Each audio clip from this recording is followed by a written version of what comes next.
বর্তমানে দেখছি কন্টেন্ট ক্রিয়েটরদের সংখ্যা দিন দিন বেড়েই চলেছে। গৃহিণী থেকে শুরু করে চাকরিজীবী ব্যবসায়ী সকল মানুষেরাই এখন এই দিকে বেশি ঝুঁকছে।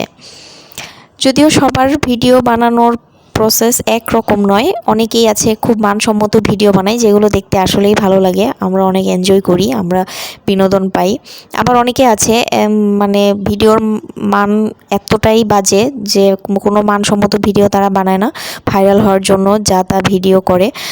তারপরেও ভিডিও করাটাও আসলে এতটা সহজ না। আমরা যারা অডিয়েন্স যখন ভিডিও দেখি তখন ভাবি যে একটা ভিডিও বানানো খুবই সহজ কাজ, কন্টেন্ট ক্রিয়েটরদের কাজ খুবই সহজ। আসলে ব্যাপারটা তা নয়, ভিডিও বানাতে আসলে ধৈর্যের ব্যাপার, অনেক ধৈর্য নিয়ে কাজ করতে হয়। তবে মানসম্মত ভিডিও বানাতে হলে অবশ্যই সেই কোয়ালিটি থাকতে হবে, ভালো কোয়ালিটি থাকলেই মানসম্মত ভিডিও বানানো সম্ভব।